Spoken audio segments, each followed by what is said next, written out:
You're listening to an Airwave Media Podcast.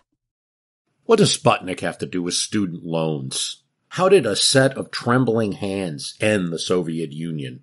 How did inflation kill moon bases? And how did a former president decide to run for a second non-consecutive term?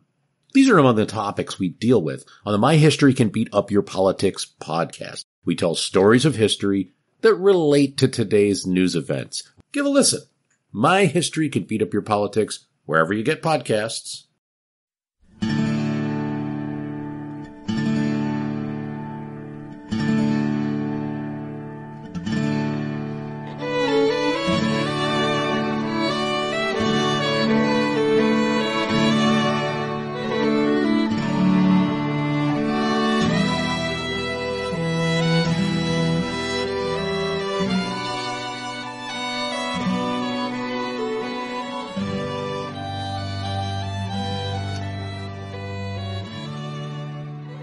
Hey everyone, welcome to episode 277 of our Civil War podcast.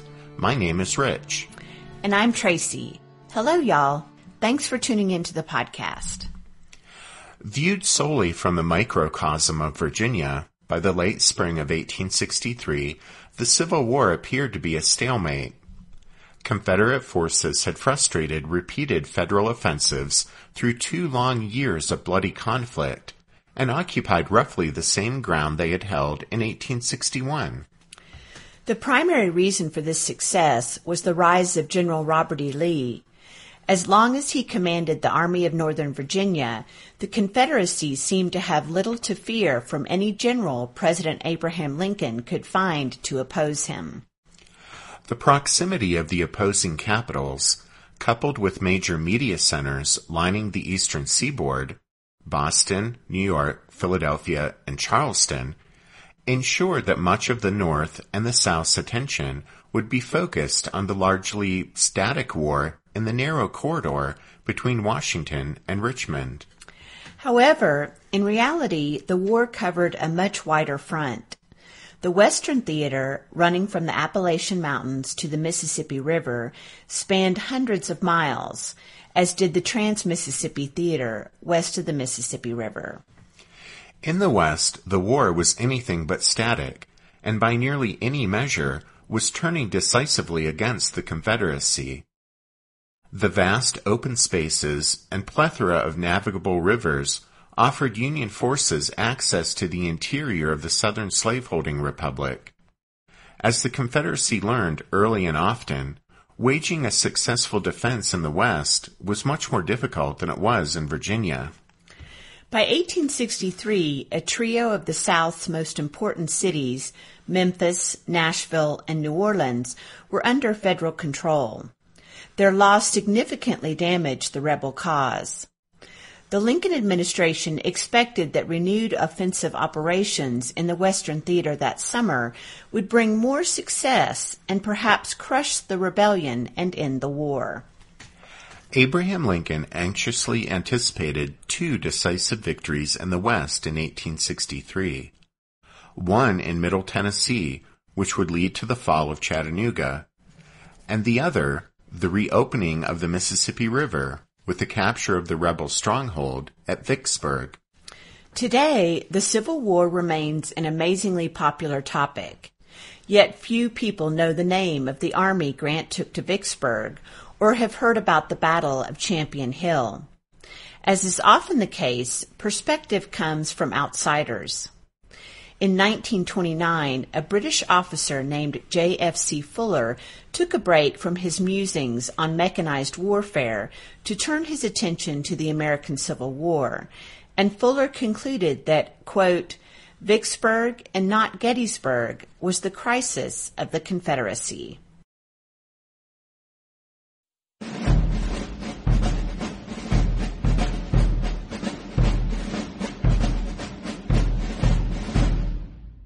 No less an authority on the Confederacy than its first and only president, Jefferson Davis, once described Vicksburg as, quote, the nailhead that held the South's 2 halves together. And Davis was uniquely qualified to understand and appreciate the strategic significance of the Mississippi River and Vicksburg to the Confederacy, since he had long been a resident of Warren County, of which Vicksburg is the county seat. And then in Washington in 1862, Abraham Lincoln had pointed to a map and said, "See what a lot of land these fellows hold, of which Vicksburg is the key. Here's the Red River, which will supply the Confederates with cattle and corn to feed their armies.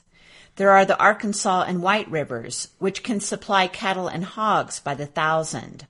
From Vicksburg, these supplies can be distributed by rail all over the Confederacy." Lincoln warmed to his subject, telling his listeners that in his youth he had journeyed through this region and knew of what he spoke. He concluded by saying, "Let us get Vicksburg, and all that country is ours. The war can never be brought to a close until that key is in our pocket." And it wasn't only Lincoln and Davis, since Union and Confederate military brass were equally convinced of Vicksburg's importance. And one look at its dominating position atop a series of steep hills and bluffs defending a hairpin turn in the Mississippi River explains why. It was also an important hub on the southern Mississippi and Vicksburg and Texas railroads. Major General Ulysses S. Grant began his quest to conquer Vicksburg in October 1862, but early attempts to attack it from land or water failed. They resulted in little more than additional casualties for the Federals and increased pressure on Grant, who was already feeling the heat from above and below. He spent the rest of the winter trying to keep his army intact and occupied, while he attempted to put together a plan for eliminating the last significant obstacle that stood in the way of Union control of the Mississippi. By the spring of 1863, Grant was ready to test his conviction that the only way to crack Vicksburg was to bypass its formidable batteries by marching down the Louisiana side of the river and then crossing the Mississippi south of the city. The Vicksburg Campaign, which was really a series of separate operations spanning months from the autumn of 1862 to the summer of 1863, was the longest and most complex of any campaign during the Civil War. The maneuver segment of the campaign, lasting just 7.5 weeks, all but sealed the doom of Vicksburg, secured the reputation of Ulysses S. Grant as one of America's greatest generals, and paved the way to eventual Confederate defeat. After the Navy got his army across the Mississippi below Vicksburg, Grant set out on a fluid campaign of rapid maneuver and lightning strikes that stunned his opponent and left Confederate forces in Mississippi demoralized and reeling. The campaign astonished Grant's own lieutenants as much as it did the rebels. Only Grant and the rank-and-file soldiers of his Army of the Tennessee seemed to have expected nothing but victory from the outset. In 17 days, Grant's army marched 200 miles, fought 5 battles, and pushed Pemberton's Confederates into their defensive works at Vicksburg. There, from May to July, the hardships suffered within the city and its defenses by civilians and soldiers alike were some of the most extreme during the entire 4 years of the war. When the siege was finally over, Pemberton's surrender of Vicksburg on July 4, 1863, coupled with the fall of Port Hudson 5 days later, represented an absolutely crushing setback for the Confederacy.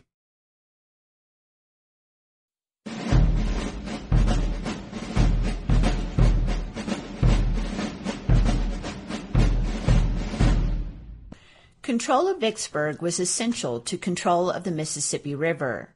This had become increasingly evident as the Federals fought their way down the Mississippi from Cairo, Illinois, and up from the Gulf of Mexico.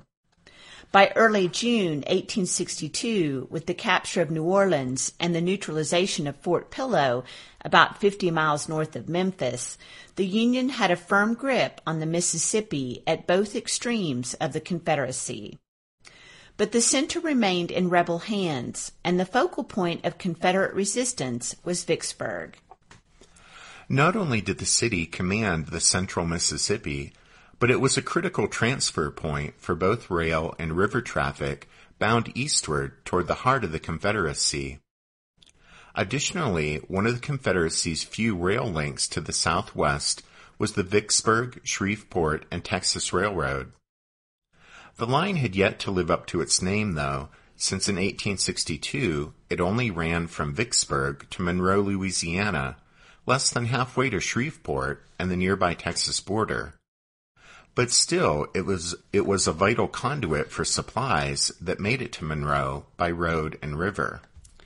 The eastern terminus was actually in the little village of DeSoto, across the Mississippi from Vicksburg. From there, a ferry carried freight across the river to be loaded onto cars of the Southern Mississippi Railroad for the journey eastward. Most of the urgently needed beef and produce from Texas and Arkansas moved along this route. So did European arms, which found their way into the Confederacy via Mexico, Texas, and that vital crossing at Vicksburg. There was an alternate route for Texas goods headed east.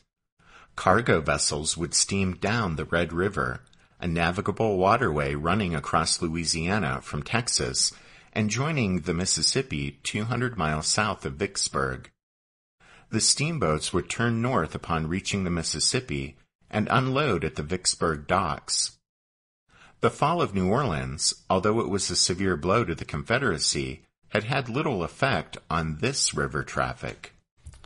If, as Jefferson Davis said, Vicksburg by the second year of the war was the nailhead that held the South's two halves together, then the flip side of that coin was that the Confederate fortress city blocked federal lines of communication on the Mississippi. And this grated endlessly on the nerves of Northerners throughout the Midwest. The Midwest was already one of the nation's main agricultural areas, producing far more than Americans alone could consume. Before the war, the region's surplus had been shipped down the Mississippi River on flatboats, barges, and steamboats, then transferred to ocean-going vessels at New Orleans, and carried to ports on the East Coast and around the globe. But by the spring of 1862, Confederate control of the Mississippi meant that the Midwest had been choked off from the world for the better part of a year. The psychological impact of the river's continued closure really can't be overstated. It hung like a constant dark cloud over the heads of Midwesterners, and they weren't shy about letting Washington know they were restless and unhappy with the situation. The importance, strategically and politically, of opening the Mississippi wasn't lost on Abraham Lincoln. That's why he pointed out that, quote, "Valuable as New Orleans will be to us, Vicksburg will be even more so." Lincoln realized that Vicksburg was the key to reopening the mighty river, the key to not only splitting the Confederacy in two, but to removing the dark cloud from over the heads of Midwesterners.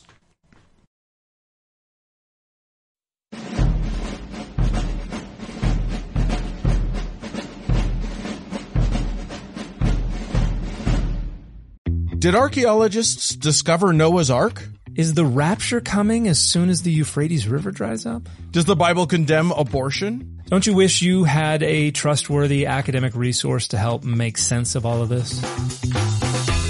Well, I'm Dan Beecher, and he's award-winning Bible scholar and TikTok sensation Dr. Dan McClellan, and we want to invite you to the Data Over Dogma podcast, where our mission is to increase public access to the academic study of the Bible and religion, and also to combat the spread of misinformation about the same. But, in a fun way. Every week we tackle fascinating topics, we go back to source materials in their original languages, and we interview top scholars in the field. So whether you're a devout believer, or you're just interested in a clear-eyed, deeply informed look at one of the most influential books of all time, we think you're going to love the Data Over Dogma podcast, wherever you subscribe to awesome shows.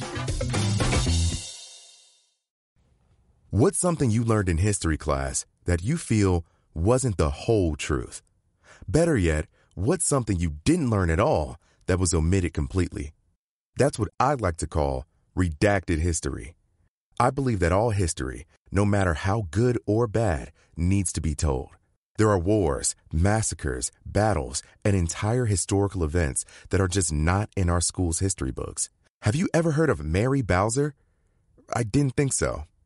My name is Andre White, the host of the Redacted History Podcast, the place where history's forgotten events, heroes, and villains get their story told, one episode at a time. So come huddle around the campfire with me and get ready to hear the stories that you were robbed of. And get comfortable. We're going to be here a while. The Redacted History Podcast. Real history never dies. Stream the Redacted History Podcast on Apple Podcasts, Spotify, or wherever else you get your podcasts.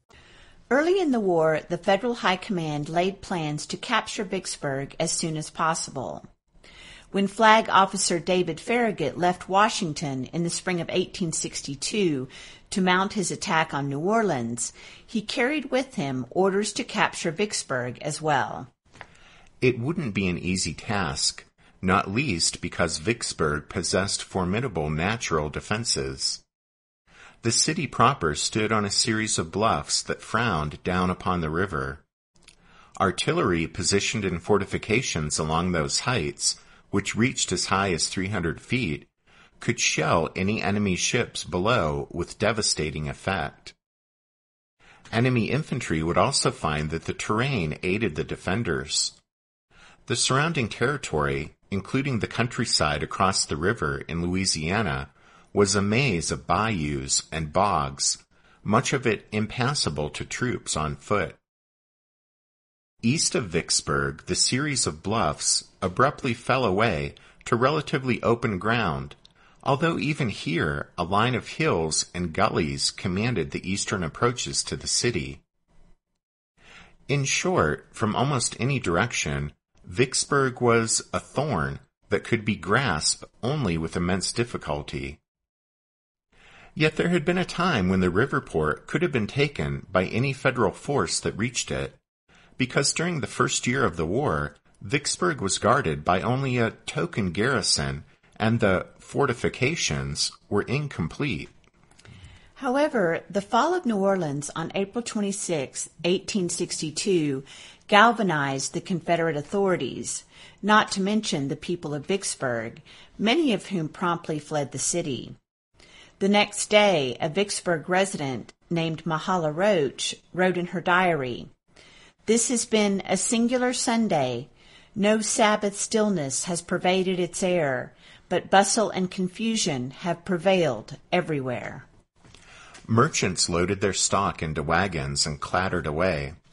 Cotton was hauled out of warehouses to be burned before the Federals could get it, and families drove into the countryside in buggies and wagons. But then on May 1st, Confederate troops began to arrive in Vicksburg, and by the middle of the month there were 3,500 of them. Along the river, atop the bluffs, heavy guns were set up in batteries built by slave labor. By late May, 18 pieces were in place. Farragut had missed a chance. If he had moved up the Mississippi right after the fall of New Orleans, Vicksburg might have been his. Indeed, Farragut's orders had stipulated that he steam north immediately. The federal plan called for him to run past Vicksburg and link up with a squadron of gunboats making its way downriver from Cairo, Illinois, under the command of Flag Officer Charles Davis. The two forces would then join in reducing Vicksburg's defenses. That was the plan, but most of Farragut's ships had been damaged during the battle to get to New Orleans, and after the city's fall, Farragut took the time to repair and resupply them. 2 weeks passed before he started up the Mississippi. What Farragut required for the operation were river craft, flat-bottomed, shallow draft, side wheelers, and stern wheelers, like the Union Navy was using upriver. But the only vessels available to him were the seagoing wooden warships that he had brought to New Orleans. They were ill-suited for river warfare. Their sails were of little use, their draft too deep, their steam-powered screws vulnerable to damage in shallow water. As a result, the fleet's upstream progress toward Vicksburg was a series of misadventures. Ships frequently ran aground attempting to negotiate the narrow, twisting channels. There wasn't enough coal for the boilers, so the vessels had to stop frequently to take on wood. Still, some things went right. Baton Rouge, the Louisiana state capital, was defenseless and surrendered to the menace of the Yankee Navy's guns without a shot being fired. At Natchez, Mississippi, a large crowd turned out in their Sunday best to view the federal ships. The mayor, summoned to surrender the city, promptly did so. All this seemed to bode well for Farragut's squadron as it approached Vicksburg. A simple show of force had succeeded at Baton Rouge and Natchez, and should work at Vicksburg as well. But the Federals were in for a rude surprise. On May 18th, the sloop USS Oneida, under Commander Samuel Phillips Lee, slowly entered the bend of the river where Vicksburg stood, dropped anchor, and sent a small boat shoreward under a white flag. When the boat was intercepted by a Confederate craft, the Federals handed over a message demanding the city's surrender. Commander Lee waited expectantly for 5 hours. Then a boat put out from the Vicksburg dock with the answer, an unequivocal no. The military governor of the city, Colonel James Autry, declared, quote, "Mississippians don't know and refuse to learn how to surrender." If the federal commanders thought they could teach the Vicksburgers otherwise, he added, quote, "Let them come and try." Farragut was taken aback by this unexpected, belligerent response. He wasn't prepared for an attack on what now appeared to be formidable defensive works. For one, his ship's guns couldn't elevate sufficiently to fire at the hilltop defenses, while the Confederate batteries were perfectly sighted to bombard any Federal ships below. And any overland assault by the Union infantry also seemed impracticable. Brigadier General Thomas Williams, the Army officer commanding the soldiers that had accompanied the fleet, had just 1,400 men, and there were rumors that 20,000 rebel reinforcements were on the way to Vicksburg. Farragut could see no immediate solution to the problem. What's more, the 61-year-old officer had complained of feeling poorly in recent days. He later suggested that, had his health been better, he might have persisted in spite of the heavy odds. But, as it were, under the circumstances, he decided to withdraw back downriver. Trying to put the best spin possible on the failed expedition, he said it had merely been a quote-unquote reconnaissance in force. And he returned to New Orleans, leaving only a few gunboats behind to keep an eye on what was happening at Vicksburg.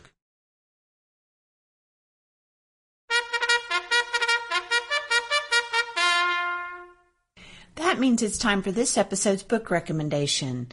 And our recommendation this time is The Campaign for Vicksburg by Edwin Bars.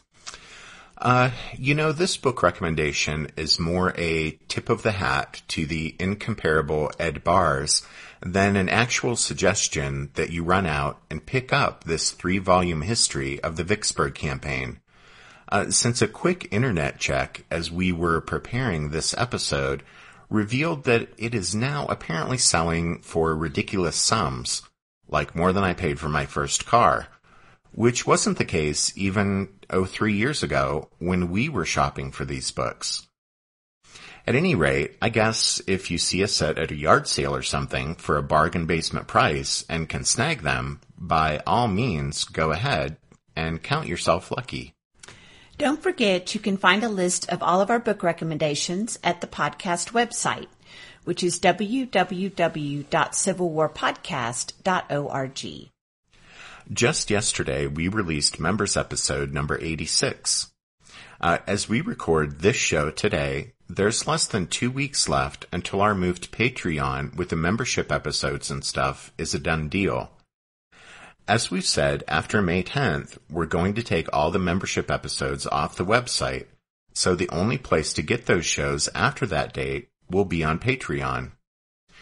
We're actually already up and running at patreon.com/Civil War Podcast with everything Strawfoot Brigade related, so you can head over there at any time. And thanks to all the current members that have already made the switch from the website to Patreon. And then we want to thank Carl and Karen for their donation this past week. Although all the membership material is moving to Patreon, you can always make a one-time donation on the podcast website, so that won't change. Okay. And as we wrap up this episode, we wanted to remind you that the music you hear at the beginning and end of every episode is from the song Midnight on the Water. And we use it with the kind permission of Spiritwood Music. Thank you, Spiritwood Music. And thanks to all of you for listening to this episode of The Civil War, 1861 to 1865, a history podcast. Tracy and I do hope you'll join us again next week as we continue with the background to the Vicksburg Campaign. But until then, take care.